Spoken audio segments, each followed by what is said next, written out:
Ladies and gentlemen, this evening we are privileged to have one of the world's true wine experts, Edmund Osterland. In the wine trade, the highest distinction is awarded to those who have attained the title Master Sommelier. Currently, there are only 71 masters in the United States, and Edmund Osterland was the very first of them. A true pioneer. Ladies and gentlemen, please welcome Edmund Osterland.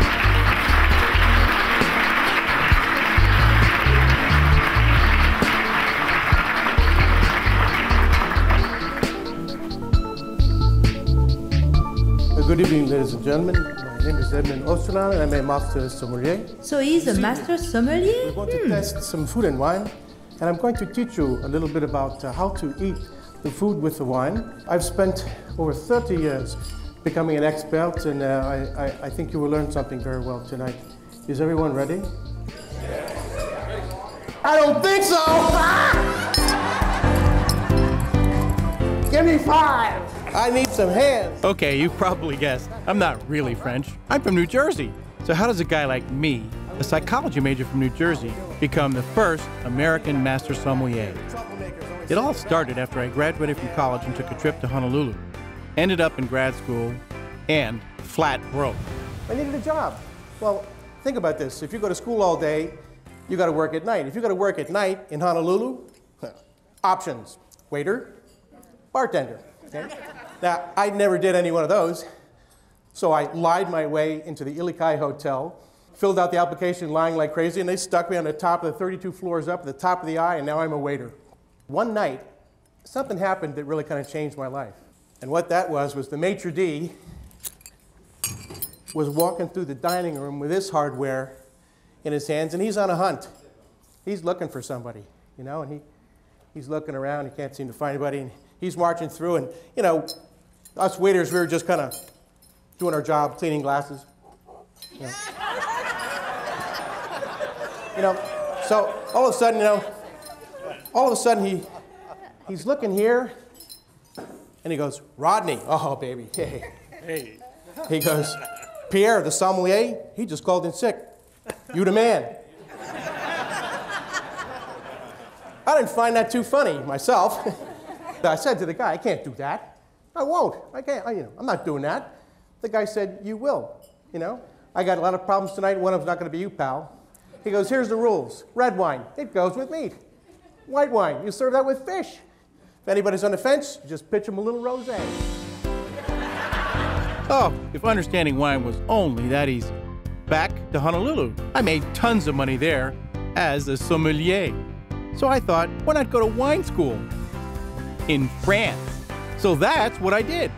After wine school in France, I went to England and took the Master Sommelier exam. I was the first American to pass it.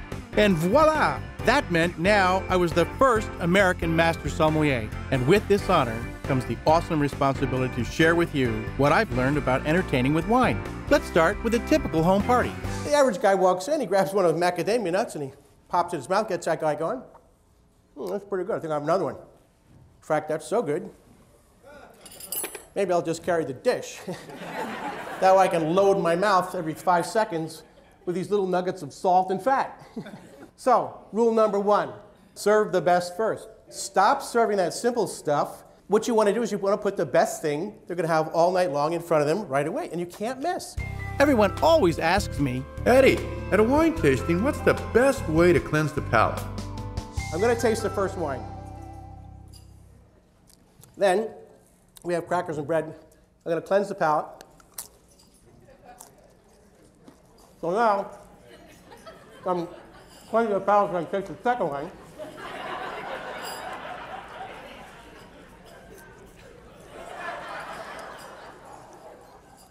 It's pretty good. Let me ask you something. Do you think that this cracker has any influence on that second wine? It does, but here's an important point. This is the way you need to do this tasting, side by side. You taste that first wine, you quickly pick up the second glass, you take the crackers, put it in the glass.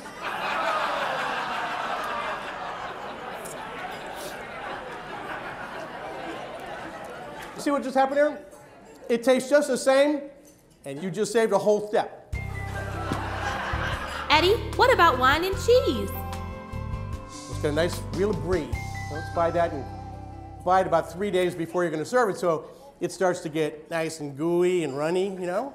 And then when people come over, you slather up a little bread with that brie and let that go across your tongue.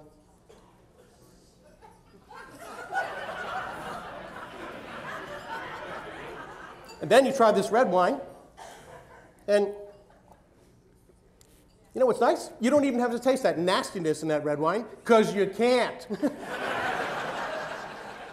You got a big film of oil and, you know, it's 80% butter fat. I know it's fun and slippery and all that stuff, but it puts a shield across your tongue. Cheese and wine? Yes. What kind? Hard cheeses, Pecorino, Parmesan, Manchego, dry-aged Chèvre. They work real well. They set the wines up because they're slightly salty and they're dry. They're not ooey gooey. Now, don't get me wrong. Suppose somebody gave you a wine tip, and you bought a whole case of wine, brought it home, and you've been drinking a couple of bottles, you know, a couple of months go by, a couple more bottles. Well, so at the end of the year or so, your wife says to you, hey, honey, that wine, it's not tasting the way it did when we first got it. I don't think it was that good a deal. This is when you use the brie.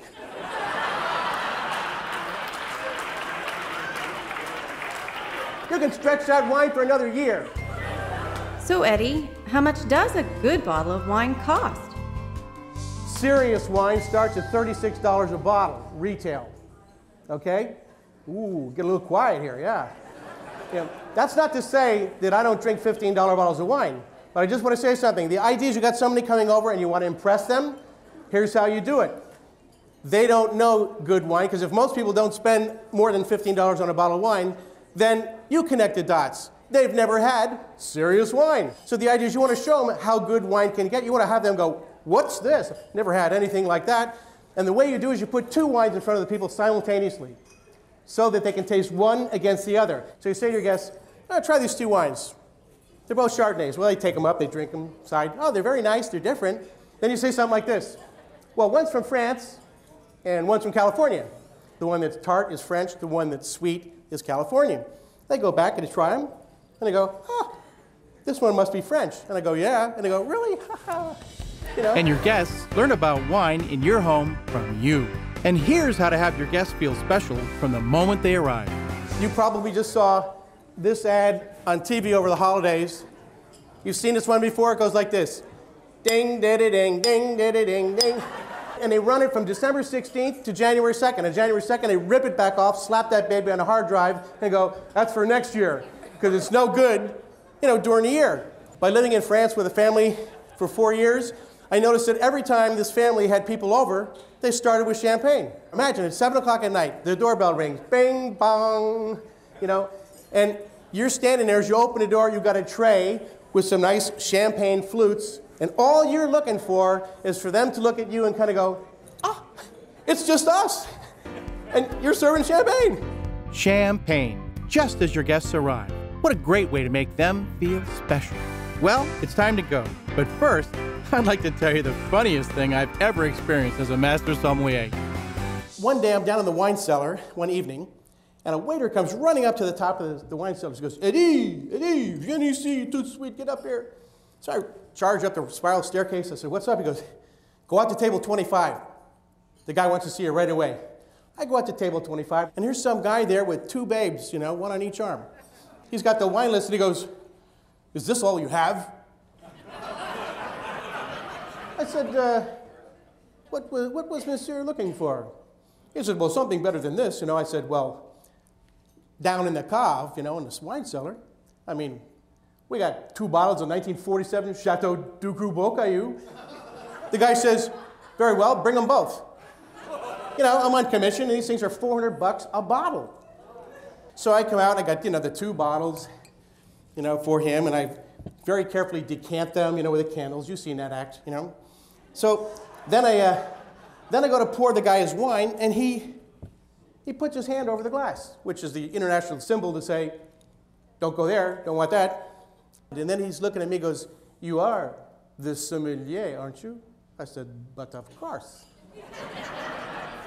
He says, then aren't you going to, you know, do your job? I said, ah, bien sûr, of course. I figured I better check his wine out, so I poured myself a little $40 hit.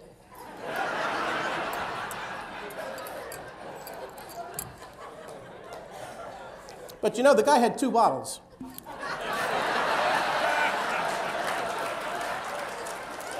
I didn't want to cheat him. So I took a little $50 hit out of this one.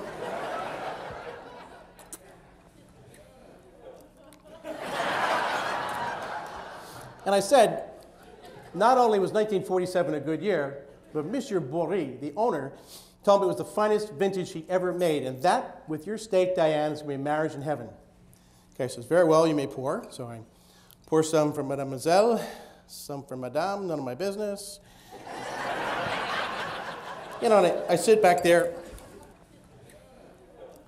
and they're tasting the wine, but they don't talk about it at all. So I'm kind of waiting for some kind of dialogue to happen, because this is $800 worth of wine, my rarest, oldest baby's downstairs in the cellar, and this guy's not even talking about him. I realized this guy was just buying the most expensive wine in a restaurant because he could. So I went back into the restaurant, and now I'm talking to the waiter who's bringing the food out. His name is Jean-Jacques. I said, that guy is fooling around, and it, you know, it doesn't make any sense. And Jean-Jacques says, no problem, we take care of him. So Jean-Jacques is making this guy steak Diane. If you've ever had steak Diane, you know, it's a major preparation, flambé at the table, cognac, all that. So he rolls out the cart, settles that cart in there like that, hits the pan with the cognac, fire goes up, and the girls go, ooh. And then he goes,